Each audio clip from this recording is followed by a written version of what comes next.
इसी अवसर पे और ज्यादा विशेष चर्चा करेंगे। वापस रिलैक्स। तो ऐसे श्वासों के साथ ये हमने अभ्यास किया।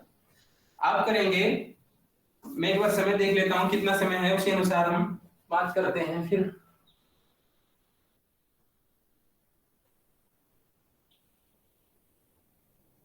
हमारे पास अभी 12 मिनट है। ठीक। तो सबसे पहले प्राणायाम करेंगे भस्त्रिका प्राणायाम।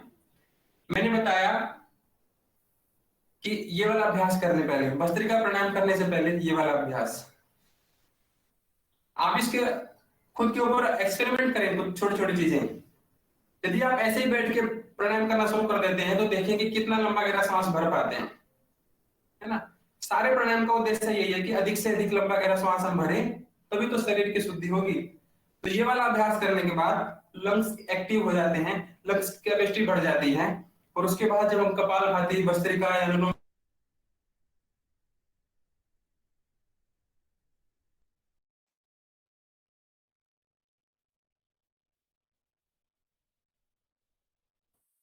आचार्य जी का माइक बंद हो गया है।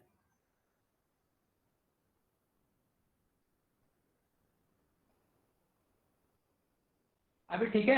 अभी आवाज आ रही है? जी आ रही है। ओम ओम ओम बंद हो गया, फिर से बंद हो गया। अभी आवाज आ रही है? जी बंद हो गया, बंद हो गया। माइक बंद है आचार्य जी, अभी माइक बंद है।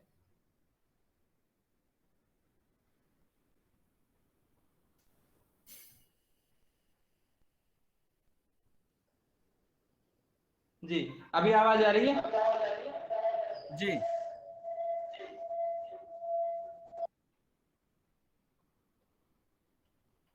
दूसरा भी बंद हो गया।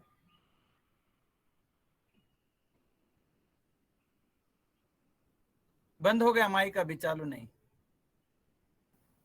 जी अभी ठीक है? जी ठीक है। अभी आवाज है? जी अभी आ रही है। तो चलिए पहले, सबसे पहले भस्त्रिका प्राणायाम का अभ्यास करेंगे 1 मिनट के लिए। और मैं बस 10 मिनट में सारी चीजों को थोड़ा सा कंक्लूड करने का प्रयास करूंगा। यदि लंबा गहरा सांस भरें। सामान्य जो व्यक्ति हैं जिनको केवल मानसिक शांति प्राप्त करनी है, या कोई रोग विशेष बहुत ज्यादा तीव्र स्थिति में पहुंच चुका है, क्रोनिक हो चुका है, तो सामान्य गति से लंबे गहरे सांस भरें। ये सामान्य गति से भस्त्रिका प्राणायाम। गंभीर बीमारियों में जिसमें हम तेज गति से अभ्यास नहीं कर पाएंगे या हमारे शरीर की अवस्था नहीं है, उनमें सामान्य गति से भस्त्रिका प्राणायाम तो सभी लोग कर सकते हैं। लंबा गहरा ऐसे श्वास भरवाने का प्रयास करना है। और जिनको तनाव, डिप्रेशन, चिड़चिड़ापन, गुस्सा ज्यादा आता है, उनको तो विशेष रूप से सामान्य गति से अभ्यास करेंगे तो विशेष लाभ मिलेगा उनको। अभ्यास करते करते ही मन शांत हो जाएगा।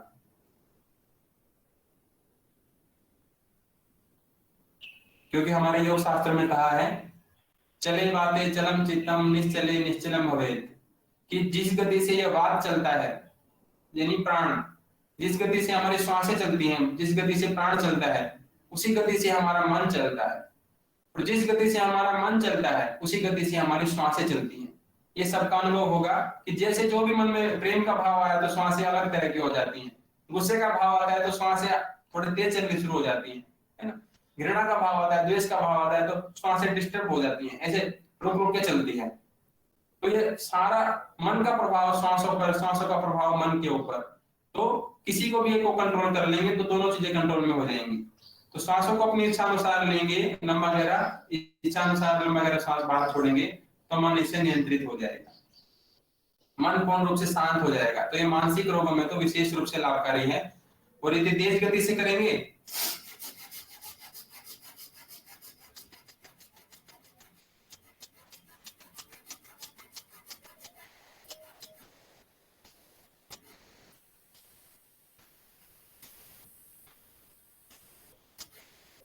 ऐसे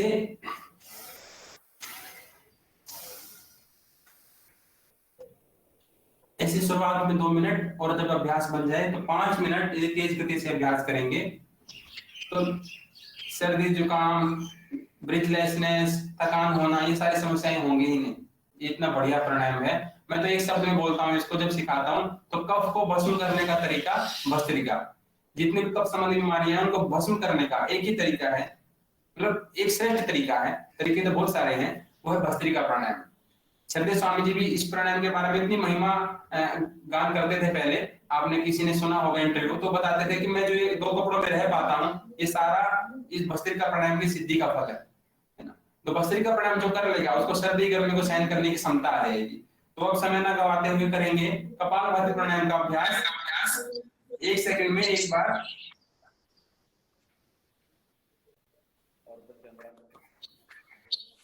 1 सेकंड में एक बार नासिका से श्वास को झटके से बाहर छोड़ें, पेट अंदर जाएगा।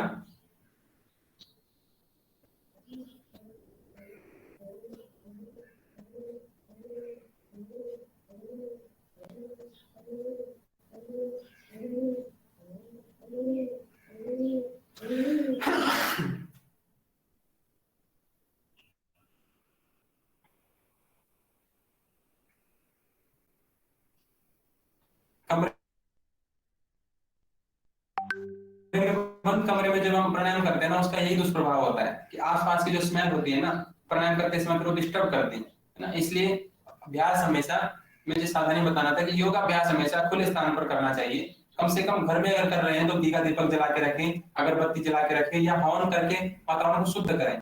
आपको पता होना चाहिए कि जो घर में रहे थे उन लोगों को कोरोना ज्यादा हुआ था, बल्कि जो बाहर घूम रहे थे उनकी अपेक्षा 85% लोगों को इंडोर वातावरण में रहकर कोरोना हुआ था। क्योंकि वातावरण ये लगता है कि हमें यहाँ सेफ है, लेकिन वातावरण में इतनी वायरस बैक्टीरिया है कि हवा क्रॉस नहीं होती है तो वो घर में ही रहते हैं।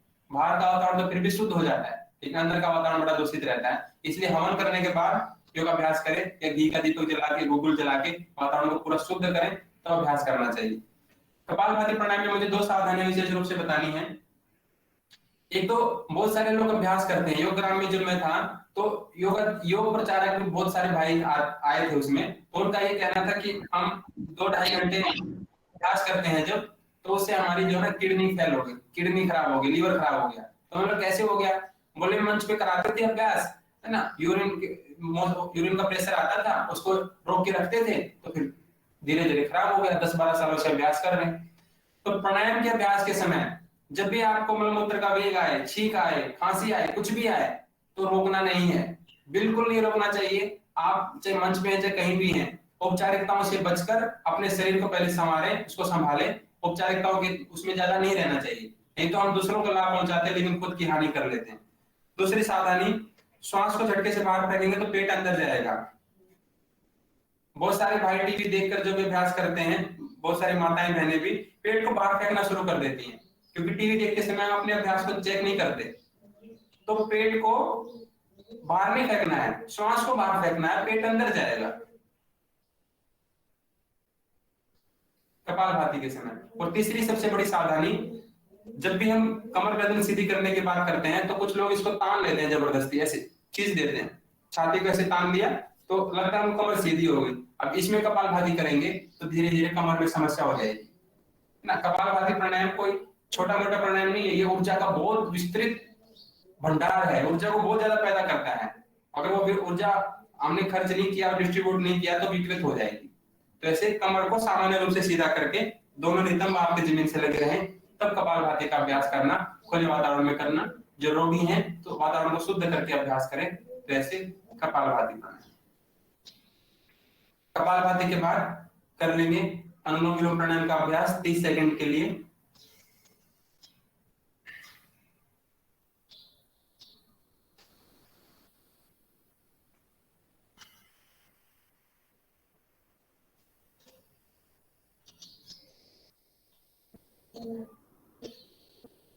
कपालभाति प्राणायाम, जिनको माताओं बहनों को मासिक, बस ध्यान में रखना कि मासिक जब आ रखा हो, यानी पीरियड्स जब आ रखे हो तब नहीं करना कपालभाति, या धीमी गति से करना, बिल्कुल धीमी गति से 2 सेकंड में एक बार, है ना। लेकिन जिनको बहुत ज्यादा पेन होता है तो वो अभ्यास नहीं कर पाएंगी। और दूसरा जिनको पेट में बहुत ज्यादा अल्सर की समस्या है काफी लंबे समय तक, उनको भी धीमी गति से करना या नहीं करना। डायरिया की समस्या है, लूज मोशन हो रखा है तो भी अभ्यास नहीं करना। पेट में बहुत ज्यादा गैस बनी हुई है ना, गैस बनी है और हार्ट हाई बीपी की समस्या भी है, दोनों चीजें साथ में है, तो उनको भी कपालभाति का अभ्यास नहीं करना। तो नहीं करेंगे तो क्या करेंगे, जितनी देर कपालभाति करना था आपको उतना ही देर दुगुना अनुलोम विलोम प्राणायाम करें उतने समय के लिए। जब आपकी समस्या दूर हो जाएगी तो कपालभाति अनुलोम विलोम दोनों कर पाएंगे।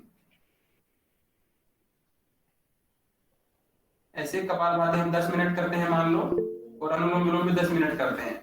लेकिन किसी दिन पेट साफ नहीं हुआ या पीरियड्स आ गए हैं या गर्भावस्था है या दूसरी कोई समस्या हो गई है पाचन तंत्र से संबंध, तो 20 मिनट अनुलोम विलोम ही कर लें।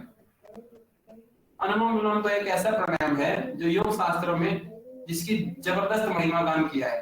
कहा है कि यदि केवल अनुलोम विलोम प्राणायाम, कितनी उसकी मात्रा रखी, ये सारी चीजें जब आपको एक बार कृषक डायरी के रूप में आप इनको समाहित कर लेते हैं इस डायरी के अंदर, तो आपके खेत का एक रिकॉर्ड तैयार हो जाता है। उस रिकॉर्ड के माध्यम से आपको अपनी फसल के विपणन में भी सहायता मिलती है। कभी कोई टीम आपके यहाँ पे अगर चेकिंग पे आती है तो उन्हें भी आप ये डायरी दिखा सकते हैं कि इस डायरी के माध्यम से हम ये चीजें कर रहे हैं। आप हमारा पूरा अपनी फसल का रिकॉर्ड देख सकते हैं। तो किसान भाइयों, आइए हम इस डायरी को कैसे भरना है, इसमें कौन कौन सी बातें सम्मिलित हैं, इनके बारे में आज हम जानते हैं। तो किसान भाइयों, जैसा कि आप देख सकते हैं कि यह जैविक कृषि डायरी है। इसका हम फ्रंट पेज देख रहे हैं। तो फ्रंट पेज पे जैसे कि आप देख सकते हैं कि यह जैविक कृषक डायरी और ट्रेनिंग मैनुअल आपको दिया जाएगा, जिसमें आपको फ्रंट पेज पे भरना है कृषक का नाम, उसकी सामान्य जानकारी कि उनका गांव कौन सा है, तहसील कौन सी है, प्रदेश, विकासखंड, मोबाइल नंबर, किस डेट को उन्होंने अपने ग्रुप का रजिस्ट्रेशन करवाया था, और समूह जिसका वो सदस्य है, और एक कृषक कोड जो समूह के द्वारा जनरेट किया जाता है। ये सारी चीजें आपको इसमें भरनी है फ्रंट पेज के ऊपर। किसान भाइयों, जब हम इसके सेकंड पेज पर आते हैं तो हमें सारणी मिलती है जिसमें कि इसकी पूरी विषय सूची दी गई है कि इस डायरी में क्या क्या समाहित है। तो सबसे पहले हम जो इसमें दिया हुआ है वो है जैविक कृषक शपथ। किसान भाइयों, जैविक कृषक शपथ भरना इसलिए भी आवश्यक है कि आप अपने खेत के साथ कितने ईमानदार हैं, आप उसमें क्या क्या लगाते हैं। जैसे कि इसमें आपको कृषक के नाम के यहाँ पे भरना है कि मैं, इसमें कृषक का नाम लिखा हुआ है अमर सिंह, पुत्र श्री नाथूराम सिंह जी उनके पिताजी का नाम है। इसमें आपको अपना गांव भरना है, जिला भरना है, और जिस तारीख को आप ये शपथ लेंगे वो आपको वो तारीख भरनी है कि इस तारीख को हमने शपथ ली है। जब आप इस शपथ को पूरा भर लेते हैं, पढ़ लेते हैं अच्छे से, अपने ग्रुप के साथ इसके आप वीडियो बनवा लेते हैं, फिर उसके बाद आपको इसमें यहाँ पर किसान का नाम आएगा, यहाँ पर उसके हस्ताक्षर होंगे, साथ में किस डेट को भरा, कौन सा स्थान था जहाँ पर उसने शपथ ली, और समूह का प्रतिनिधि कौन है। तो ये सारी चीजें आपको यहाँ पर भरनी है। फिर इसके बाद हम डायरी के जो हमें फार्म की जानकारी और कृषक की जानकारी इसमें भरनी होती है, उसके पहले उस पे अध्याय पे आते हैं।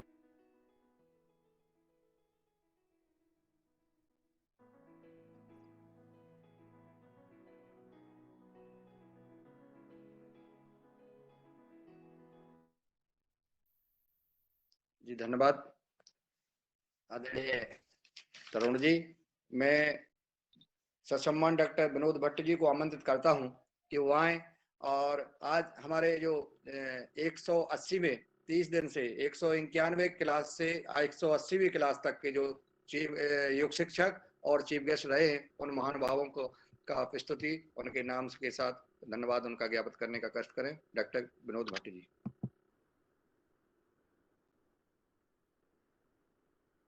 धन्यवाद मुनीलाल जी। मुझे ये सौभाग्य मिला है आज कि मैं जो इस कार्यक्रम के मुख्य अतिथि और जो योग शिक्षक रहे हैं उनको सम्मानित करूं। तो ये सबको विदित है कि आज 180 दिन पूरे हो चुके हैं। तो 151वें दिन जो हमारे चीफ गेस्ट थे माननीय श्री मानसिंह गुर्जर जी, होशंगाबाद मध्य प्रदेश। योग शिक्षक थे श्री संतोष जी वानखेड़े यवतमाल। 1 तारीख को अर्चना जी, संजय शेलके जी, वेंकटेश नगर शेगांव महाराष्ट्र। और योग टीचर थे सौभाग्यवती वंदना सुनील शेगावकर जी, बुल्ढाना महाराष्ट्र। 2 तारीख को चीफ गेस्ट थे महेंद्र आवरे जी नासिक महाराष्ट्र से, और संगीता कापसे जी महाराष्ट्र से ये योग शिक्षक थी। 3 तारीख को एडवोकेट अजय जी तलहार औरंगाबाद महाराष्ट्र से थे चीफ गेस्ट, और डॉक्टर प्रज्ञा अजय तलहार जी औरंगाबाद महाराष्ट्र से ये योग शिक्षक थे। 4 तारीख को कुमारी कल्याणी जी महानराव अमरावती महाराष्ट्र से, और सोनाली एम दलवी ये भी शिरगांव महाराष्ट्र से।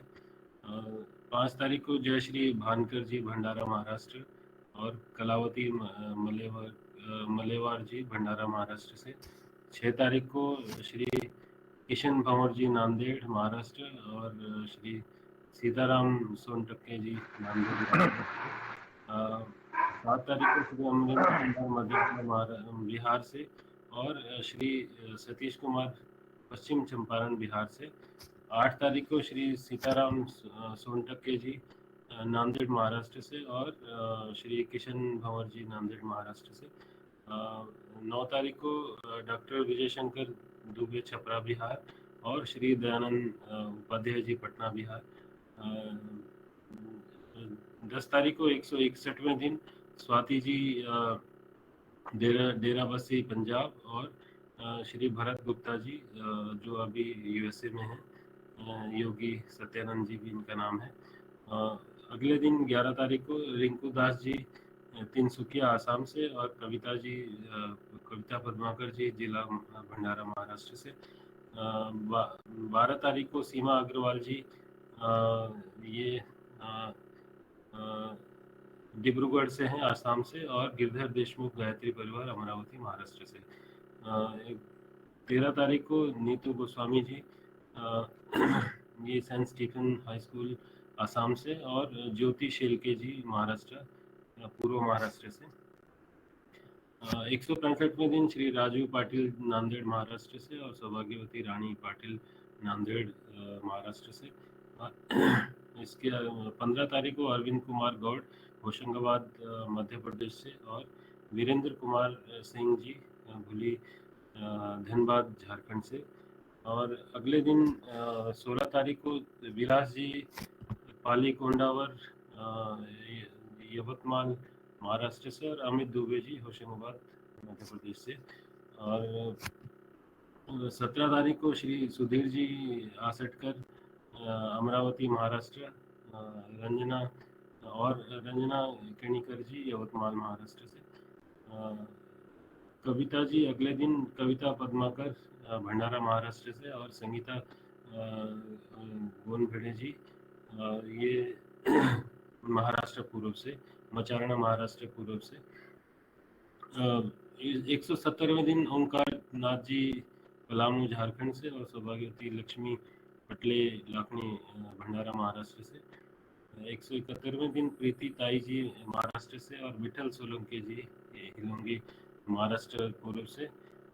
अगले दिन सौभाग्यवती माधुरी प्रकाश बांदे यवतमाल महाराष्ट्र से, और सौभाग्यवती रंजना किनीकर जी यवतमाल महाराष्ट्र से।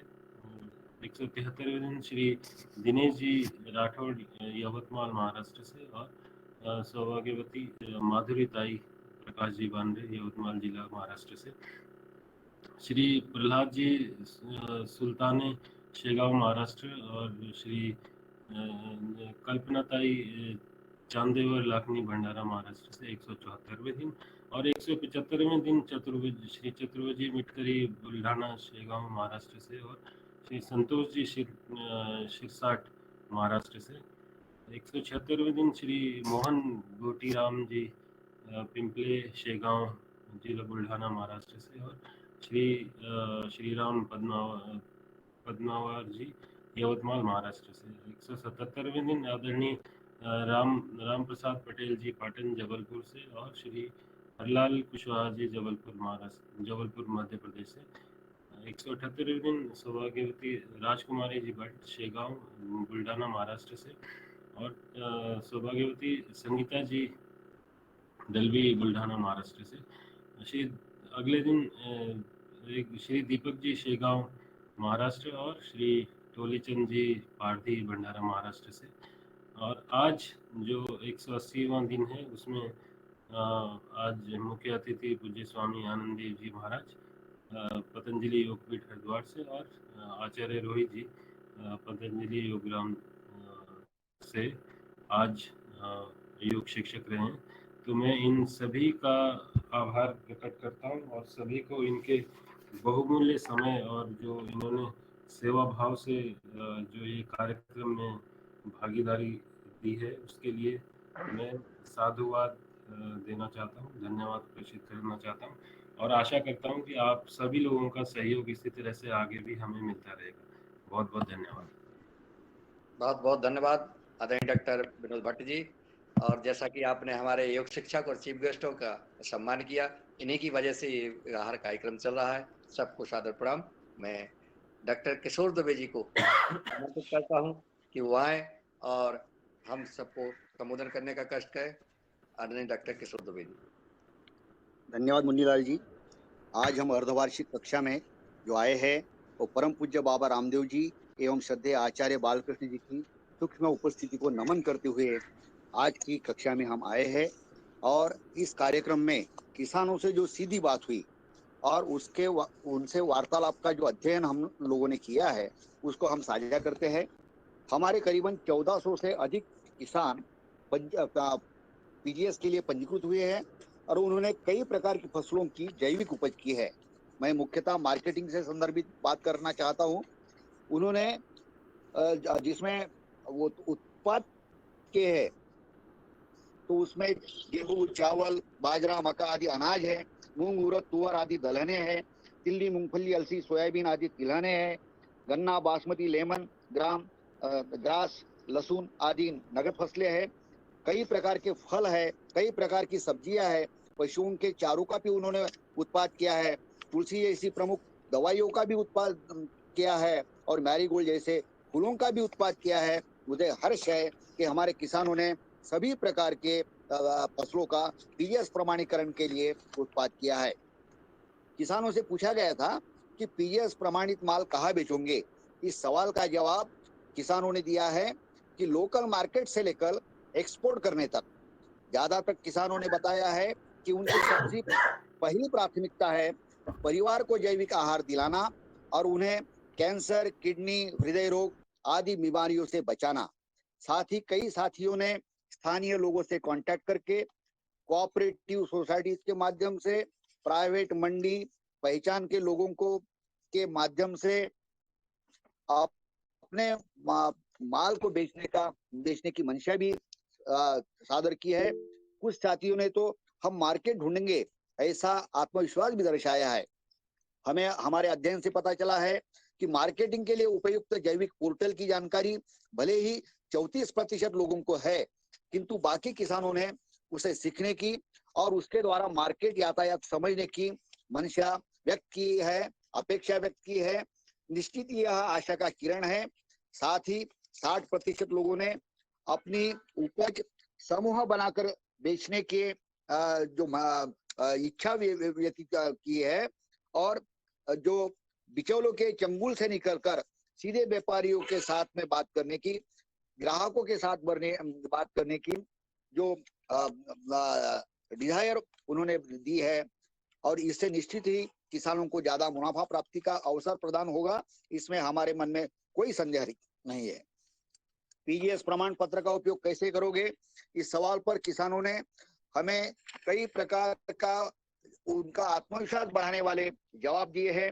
किसानों का कहना था, हम जैविक ग्राहकों की खोज करेंगे, जिले में प्रचार करेंगे, पीजीएस और जैविकता की अवेयरनेस बढ़ाएंगे, जैविक खरीदारों को ढूंढेंगे, हम समूह में निर्णय करेंगे, सभी खरीदारों को पीजीएस प्रमाण पत्र बताएंगे, अच्छे दाम देने वालों को ही बेचेंगे। यदि सरकार जैविक को उचित दाम देती है, मतलब एमएसपी से ज्यादा अगर दाम देती है तो उसे बेचेंगे। पैकिंग, ग्रेडिंग और ब्रांडिंग करके बेचने का हम निर्णय करेंगे। इस तरह के उनके कदम निश्चित ही किसानों का और हम सबका आत्मविश्वास बढ़ाने वाले हैं। 25% किसानों द्वारा वैल्यू एडिशन की बात जब पूछी गई तो उन्होंने बोला कि हम जरूर करेंगे, क्योंकि निश्चित ही इससे हमको लाभ होगा। और उन्होंने बताया कि हमारी भूमिका अब सिर्फ किसानों की नहीं है, बल्कि हमें प्रोसेसर और ट्रेडर के रूप में व्यावसायिक बनकर अधिक मूल्य कमाने का अवसर प्राप्त करना है। गेहूं का आटा तथा दलिया बनाना, गन्ने से गुड़ तथा जगेरी का उत्पाद करना, दाल चावल गेहूं आदि को ग्रेडिंग, पैकिंग और ब्रांडिंग करके बेचना, तिलहनी फसलों से जैविक तेल निकालना, फलों से विभिन्न उत्पाद बनाना तथा जैविक फल सब्जियों को ग्रेडिंग, पैकिंग, लेबलिंग के साथ में मार्केट में बेचने की उनकी मंशा किसानों की आय दुगुनी करने में निश्चित ही सहायक होंगी। बाजार से जुड़े हुए सवालों के जवाब में किसानों ने कुछ अपेक्षाएं भी व्यक्त की है, जैसे कि समय समय पर उन्हें जैविक मार्केट की जानकारी मिले, नई बाजार संभावनाओं का पता चले, विभिन्न ग्राहक संस्थाओं से जुड़ने का पता चले, पतंजलि के प्रोडक्ट मार्केटिंग टीम से उन्हें मार्गदर्शन मिले, वैल्यू एडिशन के विभिन्न कदमों का और एक्सपोर्ट करने का, ऑनलाइन मार्केटिंग करने का प्रशिक्षण मिले। साथ ही उन्होंने अपेक्षा की कि जैविक बीज, जैविक खाद एवं जैविक कीटनाशकों को समयोचित स्थान स्थान पर यदि उपलब्ध किया गया और खरपतवार नियंत्रण में मजदूरों पर जो आज अवलंबन है उसे अगर कम किया गया तो निश्चित ही जैविक खेती और योगाहार बढ़ाने में उनकी मदद होगी। महानुभावों एवं सभी साथियों, मार्केटिंग से जुड़ा किसानों द्वारा प्रत्यक्ष रूप से किया गया यह अध्ययन निश्चित ही बहुत आशादायी है। यह किसानों में जैविक खेती एवं जीवाहार के प्रति बड़ी जागरूकता का द्योतक है। केवल उत्पादक न रहते हुए व्यावसायिक बनने की उनकी आकांक्षा दर्शाता है तथा किसानों की आय दुगुने से भी ज्यादा बढ़ाने का उनका आत्मविश्वास निश्चित ही दर्शाता है। और इसके द्वारा उनके परिवार के ही नहीं बल्कि समाज की, देश की और पूरे विश्व को जो हर मुक्त बढ़ाना है उसके संदर्भ में उनका दिशा में बढ़ने वाला जो कदम है यह मील का पत्थर साबित होगा। विश्व बंधुता की भावना से विश्व कल्याण करने वाले जीवाहार के यह कदम निश्चित ही जो भारत माता आज विश्वगुरु तो है, कल विश्व शक्ति बनेगी, इसमें हमें कोई संदेह नहीं। इन्हीं शब्दों के साथ में माननीय पवन सर के नेतृत्व में आयोजित यह संचालन समिति के प्रति धन्यवाद देते हुए मेरे वाणी को मैं विराम करता हूँ। धन्यवाद। धन्यवाद डॉक्टर किशोर दुबे जी, आपके पुरुषार्थ को नमन, आपका सहयोग, आपकी सहभागिता प्रार्थनीय है। अब मैं आमंत्रित करता हूं अविराज जी और अक्षय जी को कि वो हमारे सफल कृषक पुरुषोत्तम सिद्धपुरा जूनागढ़ गुजरात का वीडियो प्रस्तुत करने का कष्ट करें।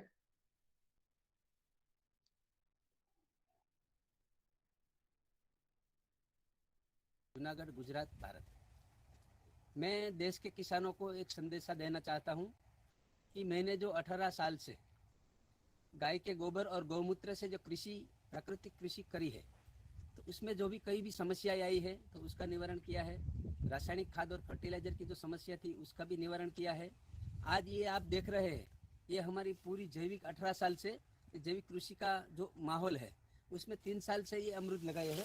तो आप देख सकते हैं कि इतनी मात्रा में ये जो अमरूद है वो लगे हुए हैं। तो मैं एक संदेशा देना चाहता हूँ कि हमारे बिहार में भी रवि आदित्यनाथ करके पतंजलि ट्रस्ट में जो काम कर रहे हैं तो उसने ये सब चीज़ देखी है। तो वो बोले कि हमारे किसानों को ये संदेशा और सीखने को मिलेगा, इसलिए मैं ये रवि आदित्यनाथ से उसके साथ मिलकर हम काम करना चाहते हैं और भारत के लिए बहुत बड़ा किसानों के लिए काम करना है।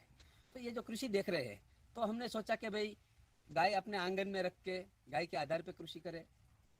सामाजिक क्षेत्र में जो जीवन जी रहे हैं उस तमाम जीव सृष्टि उसको हम जहर मुक्त जीवन, प्रदूषित पर्यावरण को, नेचुरल जंग से जो पर्यावरण है तो उसको बचाएंगे तो कैसे हो सकता है। तो ये हमने एक पहला नाम दिया है गाय आधारित कृषि। इससे पहले गाय अपने आंगन में, इसके बाद ये पूरा भारत है, इसके जो मानव संस्कृति है वो जहर मुक्त जीवन कैसे जिए। तो ऐसे हमको कृषि में जो भी नए बदलाव आए हैं, टेक्निक आई है, ये जो कई प्रकार के रासायनिक खाद और फर्टिलाइजर की शोध हुई है, लेकिन ये इसका उपाय नहीं है। हजारों लाखों साल से कृषि हो रही है, जब फर्टिलाइजर और ये पेस्टिसाइड नहीं थी, बहुत अच्छी कृषि हो रही थी और पूरा समाज, पूरा राष्ट्र, पूरा विश्व जहर मुक्त जीवन भी जी रहा था और जीवों की रक्षा भी हो रही थी। तो हमको एक देश को इसकी ओर लेके जाना है। तो कैसे जाएंगे? तो पहले हमें भारतीय गौवंश को बचाना है। इसके बाद जो कृषि का ऋषि है, जो कृषि कर रहा है, जो इसको ऋषि का दर्जा मिला है, उसको जैसे देश की रक्षा के लिए हमें सैनिकों की एक फौज तैयार की है, तो हमारा पूरा देश सुरक्षित है। तो इस देशवासियों को सुरक्षित और निरोगी रखने के लिए जो कृषि कर रहे हैं, ऐसे कृषि योद्धा को कृषि सैनिक बनाना है। तो कैसे बनाएंगे?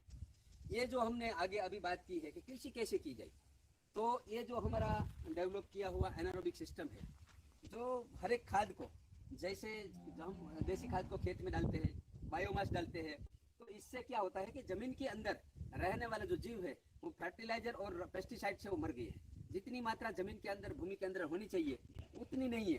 तो अब हम क्या, तो इसको जो भी खाद डालेंगे तो उसको खाने के बाद वो अपना लभ्य स्वरूप बनाएंगे, प्रवाही स्वरूप बनेगा, तब कोई भी पौधा इसका खुराक ले सकता है। तो वो अभी खेत के अंदर जो पूरे भारत की कृषि का बदलाव आ गया है, जितनी मात्रा में जो प्रोसेस करने वाले जो जीव है उसकी कमी आ गई है। इसलिए हमने ये गाय का गोबर, गौमूत्र, गुड़, चावल का धोया पानी और गाय की छाछ, वो 5 चीज डालते हैं। इसके बाद ये जो 5 क्यूब मीटर का प्लांट है, आउटपुट में 5 क्यूब मीटर हर रोज प्रवाही स्वरूप में जो खाद देता है, एकदम बिल्कुल प्रवाही और लभ्य स्वरूप में 100 से ज्यादा एलिमेंट के साथ जो डाला हुआ गोबर है वो ऐसा प्रवाही खाद बना के देता है। वो ड्रिप इरिगेशन के जरिए पूरे खेत में जाता है। इसकी विस्तृत जानकारी के लिए हम आगे भी आपको वीडियो और मार्गदर्शन देंगे।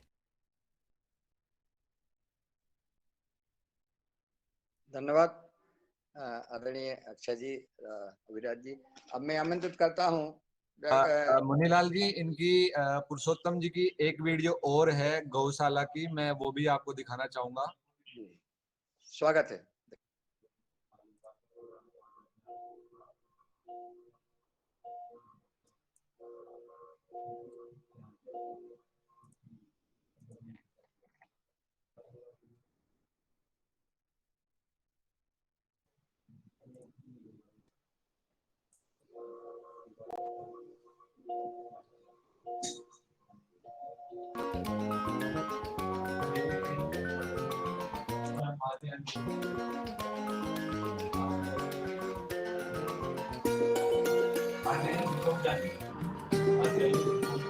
देख ले एक बार में।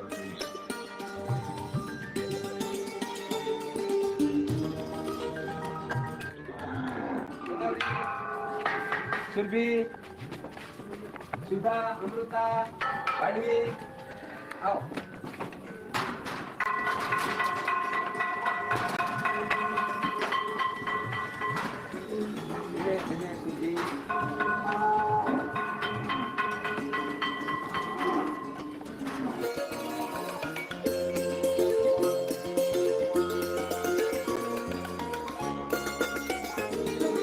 नमस्ते।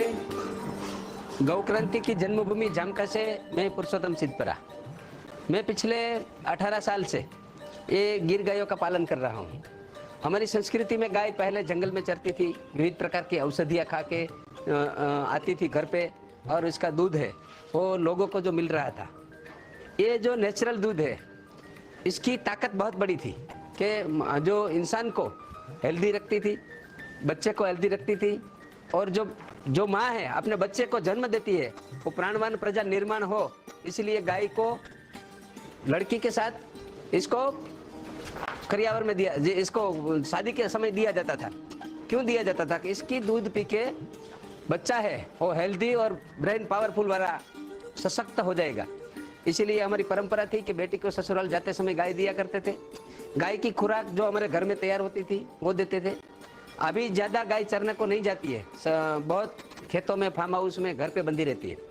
तो गाय को भी औषधों की जरूरत है। उसका औषध देने के बाद जो दूध मिलता है वो अमृत के समान है। अभी जो आपने आगे देखा उसमें शतावरी, अश्वगंधा, विदारीकंद, जेठीमध, कौचा, आंवला जैसा और जयवंती, इन चीजों का पाउडर बना के हर रोज 50 ग्राम गाय के जो दूध निकालने के समय इसका जो दान तैयार होता है इसके अंदर दिया जाता है। इसका दूध है वो हम यहाँ से सप्लाई करते हैं। उस दूध में से घी बनता है। तो औषधि गुणवत्ता वाला जो दूध बनाना चाहिए, लोगों की हेल्थ को अच्छा रखना चाहिए।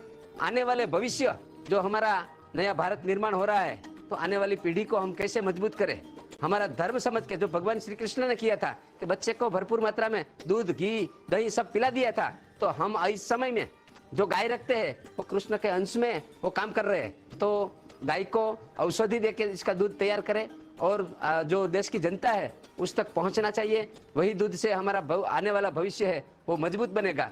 अस्तु, भारत माता की जय।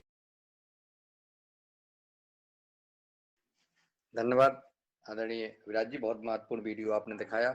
मैं श्री कुलदीप उनियाल जी का मार्केटिंग का वीडियो प्रस्तुत करने के लिए आमंत्रित करता हूं कि वो भी प्रस्तुत करें।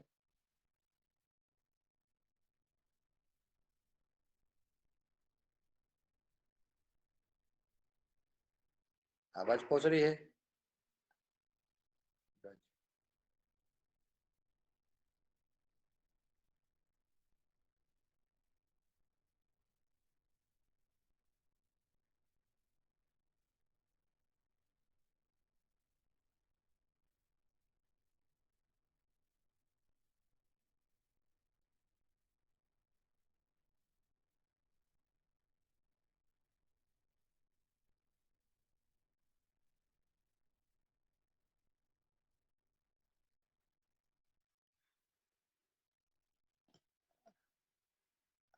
अबराज जी मुनीलाल जी, मैं क्षमा चाहूंगा, अभी मैं पहले मान सिंह गुज्जर जी की वीडियो चला देता हूँ, उसको कुलदीप उनियाल जी की वीडियो हम लास्ट में दिखा देंगे। अभी वो कोई बात नहीं, दिखाइए। मान सिंह गुर्जर जो जिला होशंगाबाद के कृषक है, उनका वीडियो दिखाने का कष्ट करें।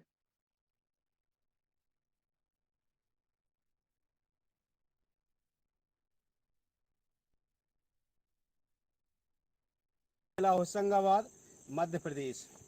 यह हमारे यहाँ की देसी लौकी है जो 7 फीट लंबी लौकी होती है। और यह लौकी मैं पूजनीय श्री रामदेव जी महाराज एवं पूजनीय बालकृष्ण जी महाराज पतंजलि योगपीठ को भेंट करना चाहता हूँ। और यह हमारे यहाँ की जहर मुक्त, रासायन मुक्त, कीटनाशक मुक्त देसी 7 फीट की देसी तुरई, यह 3.5 फीट लंबी होती है। अभी ये 1.5-2 फुट के आसपास है, अभी ये 2-2.5 फीट और लंबी होगी। यह हमारा यह पूरा नेचुरल तरीके द्वारा उत्पादित यह देसी गिलकी जो 3 फीट लंबी होती है।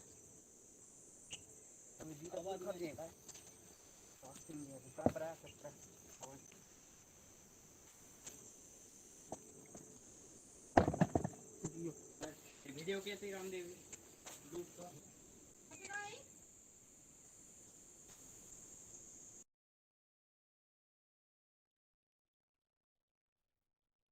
धन्यवाद आदरणीय विराज जी।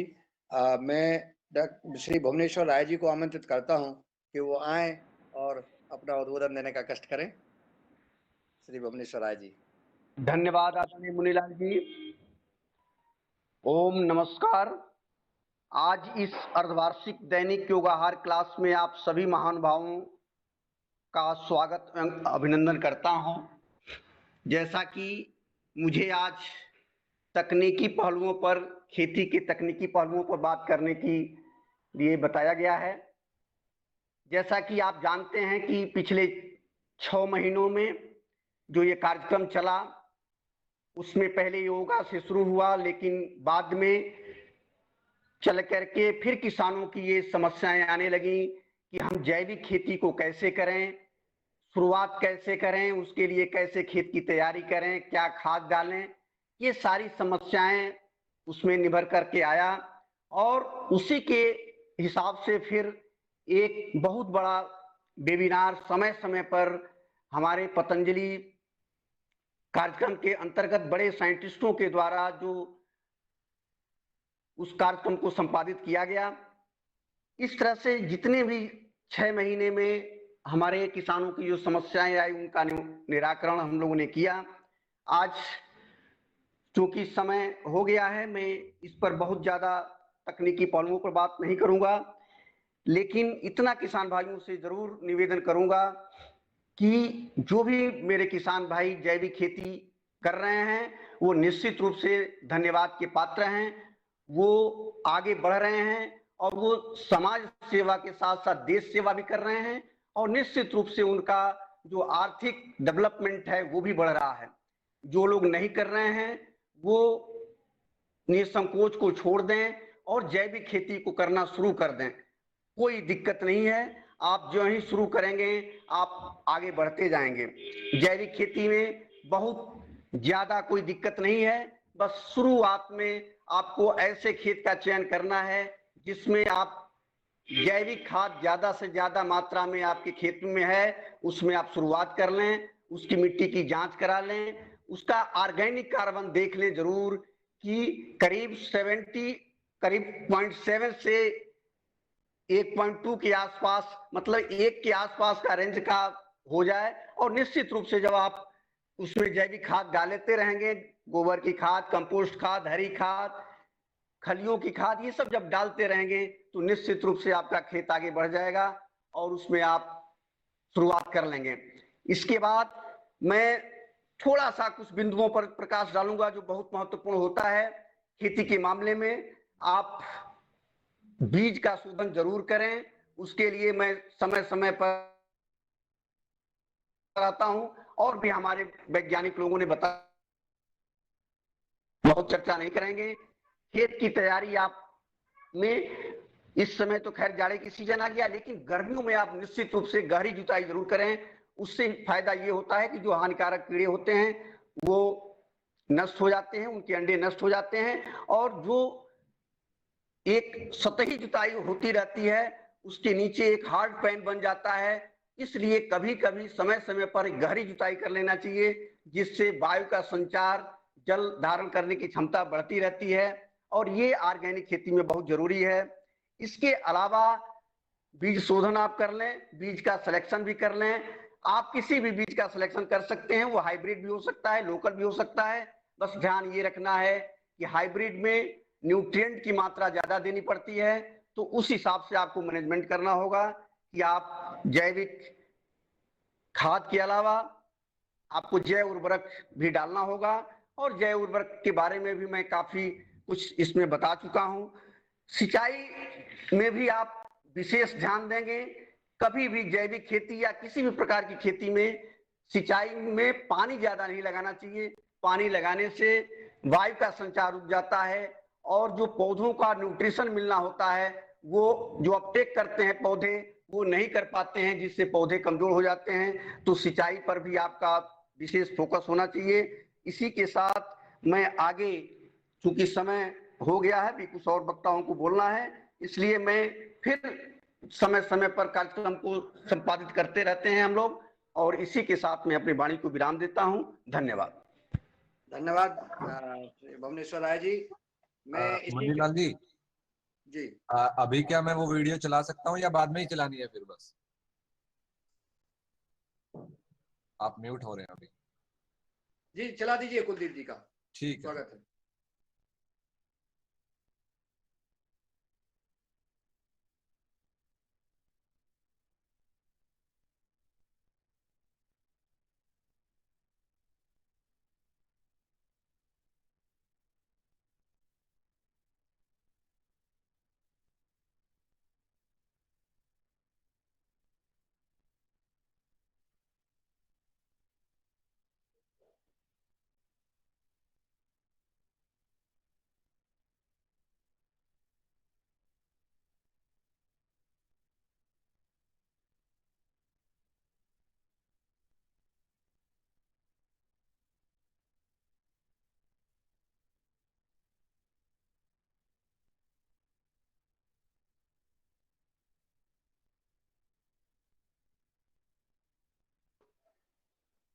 शायद कोई टेक्निकल प्रॉब्लम आ रही है। जी आदरणीय ओम जी जी जब तक जी जी अभिराज जी आदरणीय मैं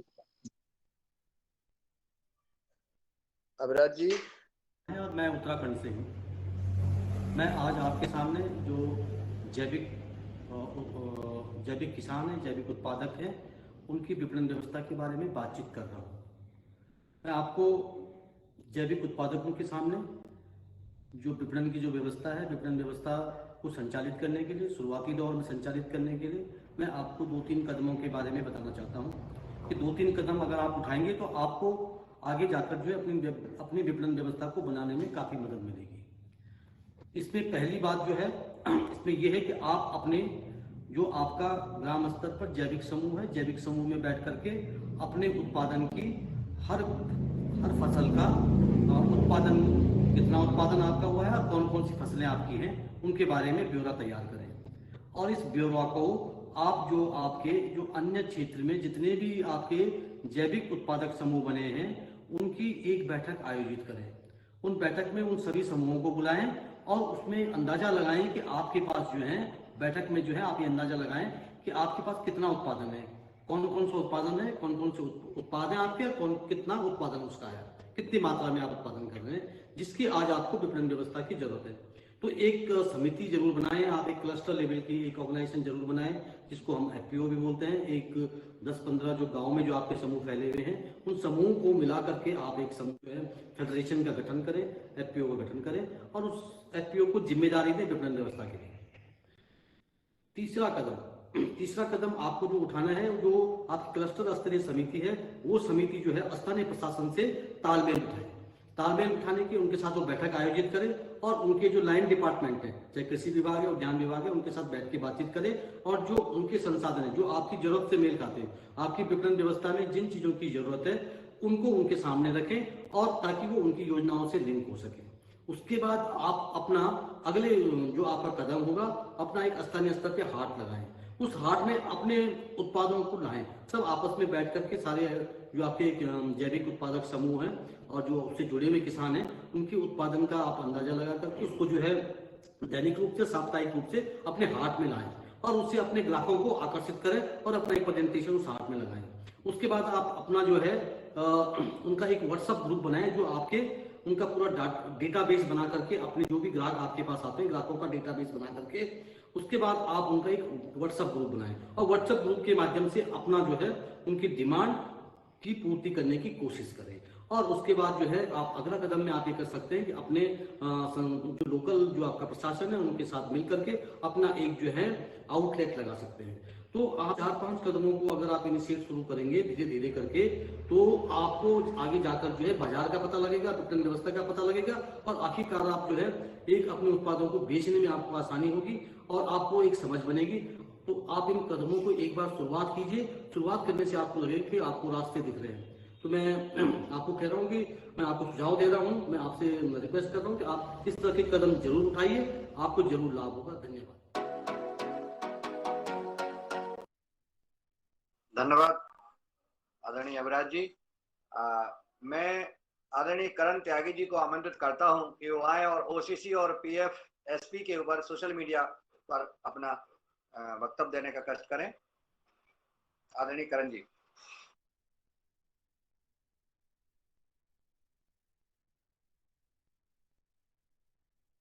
हेलो, आवाज आ रही है मेरी? जी सर, आ रही है। ओम सभी को। सबसे पहले तो मैं अपना परिचय देना चाहूँगा। मेरा नाम करण त्यागी है। मैं सोशल मीडिया साइट्स को हैंडल करता हूँ।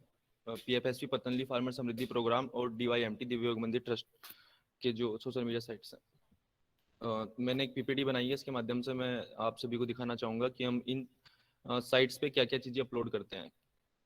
तो सबसे पहले फेसबुक पेज है दिव्य योग मंदिर ट्रस्ट का ऑर्गेनिक सर्टिफिकेशन सेंटर। इस पे हम डेली मॉर्निंग योगार प्रोग्राम की जो भी डेली मॉर्निंग में योगा प्रोग्राम होता है इसके फोटोज और वीडियोस को भी अपलोड करते हैं।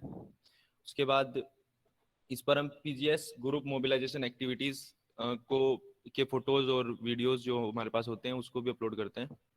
PGS pledge photos and videos जो किसान भाई जैविक खेती करने के लिए शपथ लेते हैं उसके फोटोज और वीडियोस हम इस पर अपलोड करते हैं। फिर यूट्यूब चैनल है Divya Yog Mandir trust organic certification centre. इस यूट्यूब चैनल पर भी हम PGS pledge videos, webinar recorded videos जो हमारे वेबिनार चलते रहते हैं उनकी जो वीडियोस हम रिकॉर्ड करते हैं वो इन चैनल्स पर हम अपलोड करते हैं, जिससे किसान भाई जिस किसी की छूट जाए तो बाद में देख सकते हैं। योगार प्रोग्राम वीडियोस जो योगार के प्रोग्राम की रिकॉर्डेड वीडियोस होती हैं या फिर डेली जो प्रोग्राम होते हैं मॉर्निंग में उनकी जो वीडियोस हम रिकॉर्ड करते हैं वो भी हम इन पर अपलोड करते हैं। योगार यात्रा वीडियोस जो कि हमारे शेगांव में हुई थी या फिर होती रहती है फील्ड में, तो वो भी हम इस पर अपलोड करते हैं। फिर फेसबुक पेज है पतंजलि फार्मर समृद्धि का, इस पर हमने RPL and GFG mobilisation pictures जो हम अपलोड करते हैं इस पर, और RPL training and assessment pictures हैं जो हमने 1023 प्लस बेसिस की इस पर अपलोड कर चुके हैं अभी तक। फिर हम group training and assessment pictures भी इस पर अपलोड करते हैं, जैसे कि हम इस पर अभी तक 750 बैचेस की पिक्चर्स अभी तक अपलोड कर चुके हैं। सर्टिफिकेट सेरेमनी पिक्चर्स जो हमारी सर्टिफिकेट सेरेमनीज होती हैं तो वो उनकी पिक्चर्स हम अपलोड करते हैं। डेली मॉर्निंग वार प्रोग्राम पिक्चर्स इस पर अपलोड करते हैं, और पतंजलि फार्मर समृद्धि प्रोग्राम रिलेटेड जितनी भी एक्टिविटीज हुई हैं अभी तक वो भी इस फेसबुक पेज पर आप जाकर देख सकते हैं। इन सभी चैनलों और पेजेस का लिंक मैं आपको कमेंट बॉक्स में प्रोवाइड करा दूंगा, आप वहाँ पे जाकर हमारे फेसबुक पेजेस को और यूट्यूब चैनल को विजिट कर सकते हैं। उसके बाद मैंने यहाँ पे कुछ स्क्रीनशॉट अटैच करे हैं जिनमें आप देख सकते हैं शेगांव यात्रा वीडियोस है, और यहाँ पर किसानों के साथ मीटिंग करी गई है युगाहार यात्रा और जैविक खेती करने की तैयारी के लिए, और फिर ट्रेनिंग और असेसमेंट का एक स्क्रीनशॉट है जो हमारे जीएफसी में हुआ था। युगाहार ये पतंजलि फार्मर समृद्धि प्रोग्राम का यूट्यूब चैनल है, उस पर हम पीजीएस विलेज वीडियोस भी अपलोड करते हैं, वेबिनार रिकॉर्डेड वीडियोस अपलोड करते हैं, युगाहार प्रोग्राम वीडियोस अपलोड करते हैं, और एग्रीकल्चर फार्मिंग रिलेटेड वीडियो जो आती रहती है या फिर यहाँ पर हम करते रहते हैं अपने आरसी में एग्रीकल्चर रिसर्च कैंपस में, उसके रिलेटेड हम सब वीडियोस इस पर अपलोड करते रहते हैं। तो मैं आप सभी को इन पेजेस के और चैनल्स के लिंक प्रोवाइड करा दूंगा कमेंट बॉक्स में, आप विजिट करके वहाँ पे देख सकते हैं। धन्यवाद। मेरी इतनी प्रेजेंटेशन आप सभी को धन्यवाद आदरणीय करण त्यागी जी, आपने बहुत ही सोशल मीडिया का जो प्रस्तुतिकरण किया। अब मैं आमंत्रित करता हूँ श्री अक्षय जी और अभिराज जी को कि वो आए और 180 दिन का अपडेट ऑनलाइन आप प्रस्तुतिकरण करने का कष्ट करें। आदरणीय अभिराज जी, अक्षय जी। सर ओम सभी को, जितने भी हमारे ऑनलाइन प्रोग्राम हुए हैं या जितने भी 180 दिनों की जो हमारी योगाहार की यात्रा भी चली है, योगाहार के जो कार्यक्रम चले हैं, इन सभी को ऑनलाइन वेबिनार तो डेली हो ही रहे हैं, साथ ही साथ जितने भी हमारे वेबिनार हुए हैं या 180 दिनों में जितने भी वीडियो चले हैं, मैं आपको एक बार उनका दायरा बताना चाहता हूँ। तो सबसे पहले मैं आपको वेबिनार जितने भी हमारे हुए हैं मैं आपको दिखाना चाहूंगा कि हमारे कितने वेबिनार जो हम अभी स्क्रीन शेयर हो रही है जी, अभी नहीं हो रही है। अच्छा, तो ये वेबिनार की कुछ लिस्ट है। हमारे 40 वेबिनार जो अभी पीछे लॉकडाउन चला था उसमें भी रहे थे और उसके साथ साथ चल भी रहे हैं जो भी हमारे वेबिनार है। जैसे कि सबसे पहले सौरभ सर ने कराया रहा, रवि आदित्य सर ने, भुवनेश्वर सर ने और फिर मणिलाल यादव जी ने बताया था। वेबिनार के टॉपिक है कि किस किस टॉपिक पे उन्हें बताया था और किस किस डेट में बताया था। ये हमारे पास 40 वेबिनार की लगभग हमारे पास लिस्ट है। उसके साथ साथ हमने गूगल फॉर्म क्रिएट किए हैं किसानों को फायदा देने के लिए। मैं आपको एक बार दिखाना चाहूंगा कि हमने जो वेबिनार गूगल फॉर्म के लिए किए थे, जो टॉपिक था provide solution seed related problem थी किसी की, जो बीज संबंधित जिसकी भी खेती से प्रॉब्लम थी उनको सोल्व करने का प्रयास किया था। उसके बाद हमने एक वेबिनार जो किया था मार्केटिंग रिलेटेड चैलेंजेस जितने भी फार्मर्स के होते हैं उसको सोल्व करने का हमने एक प्रयास किया था। गूगल फॉर्म के माध्यम से हमने उनकी जानकारी ली थी। उसके बाद हमने एक वेबिनार किया था जो कि सफल भी रहे हैं अच्छे तरीके से। फिर उसके बाद हमने प्रोडक्शन रिलेटेड जितने भी हमारे चैलेंजेस होते हैं कि क्या क्या चैलेंजेस फार्मर को दिखते हैं, फार्मर के जो जो क्वेश्चन थे हमने उनकी क्वेरी को सोल्व करने की बेहतर प्रयास किया है। उसके बाद paste insects and paste related जितने भी चैलेंजेस होते हैं उनको हमने एक तरीके से निपटाने का प्रयास किया है। उसके बाद हमारा इरिगेशन सॉल्यूशन जो डेटा फैम के द्वारा ये वेबिनार आयोजित किया गया था 4 तारीख में, तो उसको भी अच्छे तरीके से बताया गया था। तो इसमें टोटल रिस्पॉन्स कितने रहे हमारे, कितने गूगल वेब ये हमने फॉर्म चलाए हैं। अमर जी, ये किसी ने स्क्रीन शेयर किया है। Prashant ji please screen share मत कीजिए प्लीज। सॉरी सर, आप दोबारा उसको प्रेजेंट कर लीजिए। Okay okay okay. तो ये हमारे गूगल फॉर्म में, आपको एक बार गूगल फॉर्म में दिखाना चाहूंगा।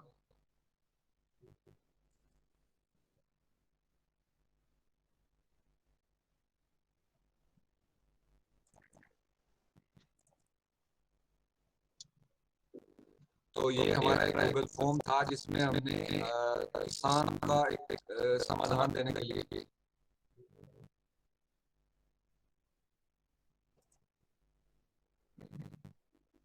प्रेजेंट हो रहा है।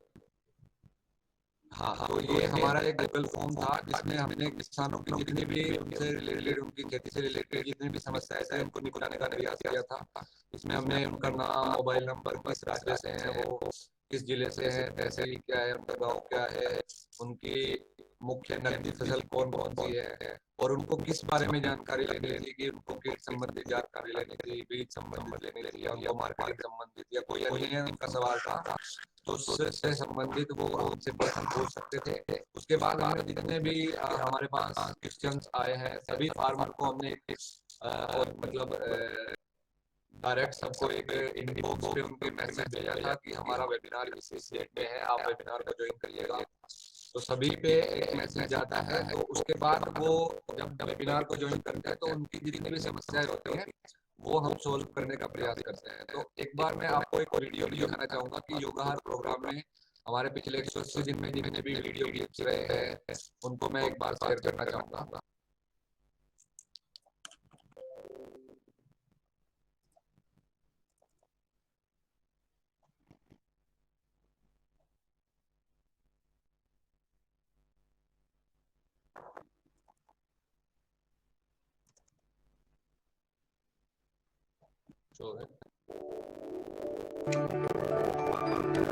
नमस्कार, मैं भुवनेश्वर राय पिछले कुछ वर्षों से दिव्य योग मंदिर ट्रस्ट में पूर्वी उत्तर प्रदेश में कार्यरत हूँ।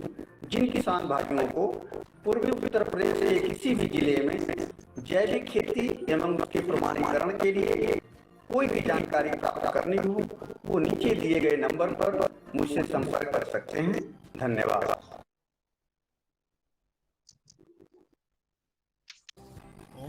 सभी कृषक भाइयों को मेरा नमस्कार। मेरा नाम तरुण शर्मा है। मैं जैविक प्रमाणीकरण केंद्र दिव्य योग मंदिर ट्रस्ट हरिद्वार में कार्यरत हूँ। उत्तराखंड राज्य के समस्त जिलों के कृषक भाइयों को जिन्हें भी अपना जैविक प्रमाणीकरण करवाना है वो नीचे दिए गए नंबर पे मेरे से संपर्क कर सकते हैं। हम आपके जैविक प्रमाणीकरण में पूरी रूप में सहायता करेंगे।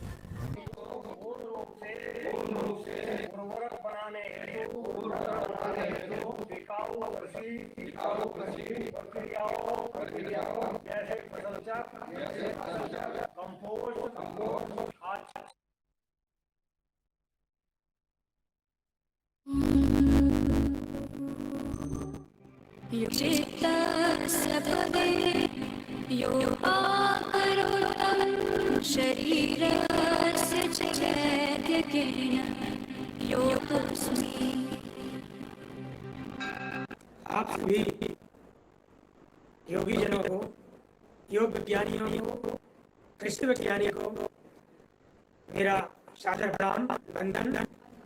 योग आहार, निर्मल ग्राम, जैविक खेती, जैविक आहार पर केंद्रित योग कक्षा के 100 दिन पूरे होने के उपलक्ष्य में कुछ तुकबंदी आपके समक्ष प्रस्तुत है।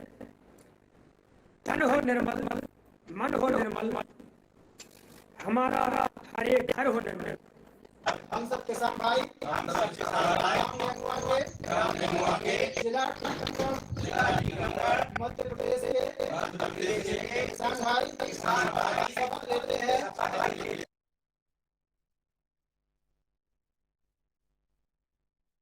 आज 7/8/2021 को घोषणा करता हूँ कि मैं फसल उत्पादन एवं पशुपालन में वित्तीय जैविक मानकों का अनुपालन करते हुए यह सुनिश्चित करूंगा कि मैं योग शिक्षिका जूही अग्रवाल 3 से मैं 16 सालों से योग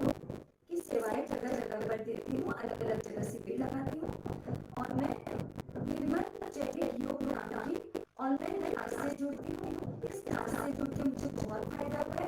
मुझे भी खेती के बारे में बहुत सारी जानकारियाँ मिली है।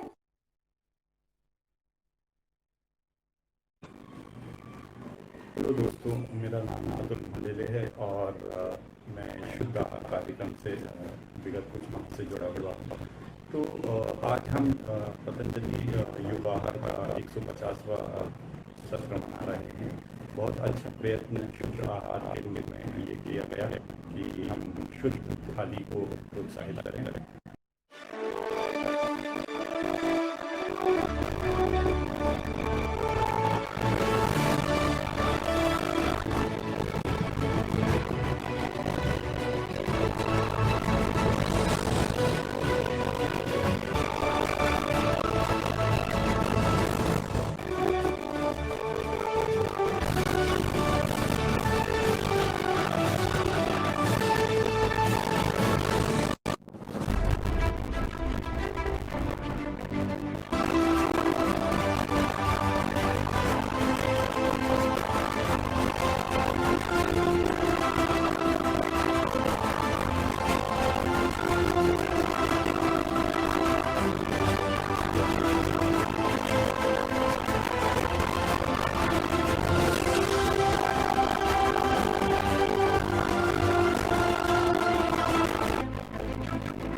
आदरणीय अभियात्री, आपकी सुंदर प्रस्तुति ने मनमोहन कर दिया और बहुत ही प्रसन्नता हुई पूरा कार्यक्रम देख करके। और आज इस कार्यक्रम के पूरी गरिमा में उपस्थिति रही। अब मैं अमर यादव को आमंत्रित करता हूँ कि वो आए और आज के 180वें दिन 6 माह पूरे हो गए हैं जिन योग गुरु चीफ गेस्ट सहभागी और जो साधकगण और सभी लोग जो उपस्थित रहे हैं उनका आभार व्यक्त करने का कष्ट करें अमर यादव। बहुत धन्यवाद। मैं अगर योग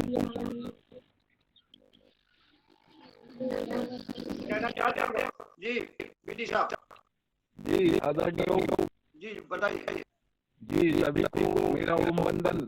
आज हमारी अर्धवार्षिक समारोह में सभी उपस्थित हुए सभी को धन्यवाद। मैं एक छोटा सा टिप्स अपनी वीडियो को साथ में देना चाहता हूँ कि हमारे पास सब कुछ है, हमें जानकारी नहीं है, तो हमारे पास एसी और हीटर दोनों है। तो अभी ठंड का समय आ गया है तो हमको हीटर की जरूरत पड़ेगी। तो हमारे बाएं कान में हीटर होता है और दाएं कान में एसी।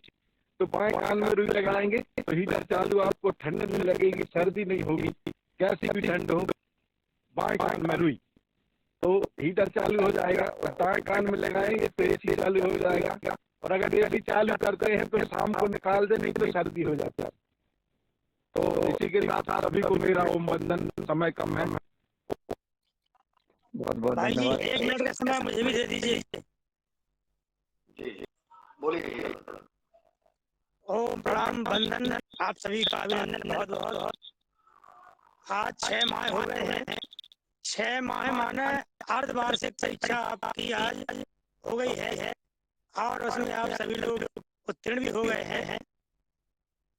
इस योग कक्षा में जितने समय में भी जुड़ पाया हूँ, मैं सुन पाया हूँ, उसको सुनकर मैं बहुत गदगद हूँ, बहुत आनंदित हूँ और अपने आप को आनंदित भी महसूस कर रहा हूँ।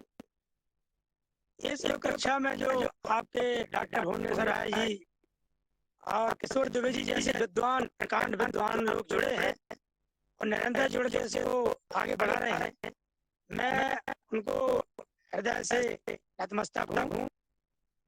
आदरणीय मुन्नीलाल जी का पुरुषार्थ आप सब लोग देख ही रहे हैं। खासतौर से आज जो देखा मैंने न केवल इस पर चर्चा बल्कि उसके बारे में कार्य भी होना, और एक से बड़ा काम है डाटा संयोजन। न केवल संयोजन बल्कि उसका व्यवस्थापन और समय समय पर प्रस्तुतिकरण बहुत अद्भुत है, बहुत आनंददायी है। मैं आप सभी को हृदय से वंदन करता हूँ। ओम प्रणाम।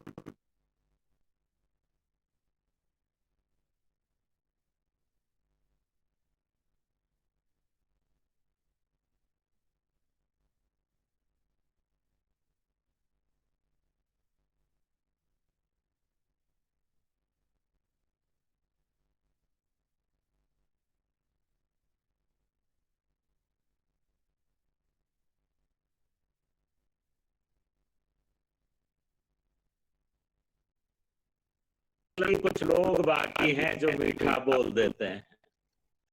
आदरणीय जी, बहुत सुंदर संचालन आप करते हैं और 6 महीने की बहुत बहुत बधाई। और उसके लिए भी है कि गुल में अगर नूर ना होता और मैं इतना मजबूर ना होता तो आपके घर में आपके इस योग आहार कार्यक्रम की बधाई देता, अगर आशियाना आपका इतनी दूर ना होता। और आदरणीय पवन जी, जिनके निर्देशन में ये सब कुछ हो रहा है, उनके लिए है कि परिंदों को मिलेगी मंजिल हमेशा, ये खुलते हुए उनके पर बोलते हैं। और वो लोग रहते हैं खामोश हमेशा, दुनिया में जिनके हुनर बोलते हैं। तो आदरणीय पवन जी बिल्कुल बैकग्राउंड में बैठ के किस तरह से मतलब बहुत ही सुंदर आप ये कार्यक्रम कर रहे हैं और लोगों की जो सेवा और कितना लाभ आप किसान भाइयों को पहुंचा रहे हैं वो अद्भुत है। और आज रोहित भाई ने शुरुआत की थी योगियों से कि ख्वाहिशों से नहीं गिरते हैं फूल झोली में, अपने कर्मों की साख को हिलाना होगा और दूर नहीं होता अंधेरा सब कोसने से, अपने हिस्से का दिया खुद ही जलाना होगा। और परम पूज्य आनंद देव जी स्वामी जी ने बहुत ही सुंदर शब्दों में अपने उद्गार दिए थे। उनके लिए है कि आकाश की कोई सीमा नहीं और पृथ्वी का कोई तोल नहीं और साधु की कोई जात नहीं, हीरे का कोई मोल नहीं, आदरणीय स्वामी आनंद देव जी का कोई मोल नहीं मैं कहूँगा। और आदरणीय जी बहुत सुंदर कार्य आप कर रहे हैं, बहुत ही सभी किसान भाइयों को। और आदरणीय पवन जी जो इतना कुशल नेतृत्व वो दे रहे हैं, और आप आदरणीय भाई मुनीलाल जी इतना अद्भुत कार्य आप कर रहे हैं, उसके लिए बहुत बहुत बधाई। और आपका कभी भी आदेश होगा तो हम दोनों पति पत्नी जब भी कोई कक्षा करनी हो या जब आपके आदेश होंगे हम उपस्थित हो जाएंगे। ओ धन्यवाद आदरणीय डॉक्टर साहब। आप डॉक्टर राजेश यादव जी दिल्ली से हैं, डॉक्टर शीला यादव जी, आप दोनों पार्टिसिपेट हुए हमारे योगदान क्लास में, आप हमेशा जुड़े रहते हैं। कभी भी अभी होशंगाबाद से हमने हीरालाल यादव जी का कोई समस्या थी, आपने तुरंत उसका निदान किया, बहुत प्रसन्न है वो। इस ऐसे पुरुषार्थ को नमन करता हूँ, इसी प्रकार का स्नेह बनाए रहें। अब मैं आमंत्रित करता हूँ हमारे यादव जी को, सबका आभार व्यक्त करें। धन्यवाद। बहुत बहुत धन्यवाद आदरणीय यादव जी। मैं 1 मिनट का समय लेना चाहूँगा। मुझे आज भी याद है वो दिन जब हमारे पतंजलि मानव समृद्धि प्रोग्राम के द्वारा योग कक्षा का संचालन शुरू हुआ था। उस समय लॉकडाउन का समय था, तो स्वास्थ्य को देखते हुए स्वास्थ्य लाभ को प्राप्त करने के लिए एक योग कक्षा का आयोजन किया गया था, जो रविवार को संचालित होती थी। फिर उसको शनिवार और रविवार को किया गया। 6 महीने पहले की ये बात है। फिर उसके बाद आदरणीय भवन सर का आदेश हुआ कि योग क्लास को प्रतिदिन हम चलाएंगे और अपने स्टाफ के सभी लोग इसमें जुड़ेंगे, और जो भी किसान इसमें जुड़ना चाहते हैं उन्हें भी जोड़ सकते हैं। ये परिवार देखते ही देखते 10 लोगों से 20 से 30 से 50 और आज ये इस मुकाम पे है कि हम 6 महीने पूरे कर चुके हैं इस प्रोग्राम के साथ। ये परिवार निरंतर दिन पर दिन बहुत ही बड़ा होता गया है। कहीं ना कहीं इसमें हर उस एक सदस्य का योगदान रहा है जो हमारी योग कक्षा से जुड़े हैं। और भले ही आज हमारे साथ सभी लोग ना जुड़ पाए हों, क्योंकि एक सीमा रहती है इस एप्लीकेशन की, जिसके थ्रू हम 100 से ज्यादा लोगों को नहीं जोड़ सकते। तो मैं उन सभी से क्षमा चाहता हूं जिन्हें हम नहीं जोड़ पाए या जो नहीं जुड़ पाए। पर मैं अप्रत्यक्ष रूप से उन सभी का बहुत बहुत आभार व्यक्त करना चाहता हूं जिन्होंने अपना योगदान इस कक्षा को दिया और इस कक्षा से जितने भी लोगों को जोड़ा और उन्हें इस कक्षा से लाभ प्राप्त हुआ। पहले यह कक्षा सिर्फ स्टाफ किसानों के लिए, अब यह कक्षा इस मुकाम पर पहुंच गई है। ये इस कक्षा के द्वारा हम न सिर्फ स्वास्थ्य लाभ ना देकर योगाहार और जैविक भोजन, जैविक खेती, इन सभी को मायने रखते हुए इस क्लास को आगे बढ़ा रहे हैं। तो मैं बहुत बहुत धन्यवाद देना चाहता हूं उन सभी महानुभावों का जिन्होंने अपना योगदान दिया, जिन्होंने इस कक्षा में निरंतर भाग लेकर इसको आगे बढ़ाया है। हमारे आदरणीय पवन सर, आदरणीय विवेक सर और हमारी टेक्निकल टीम जो द्वारा बैठकर ऑपरेट करती है, बाकी सभी कार्यक्रमों की तैयारी करती है।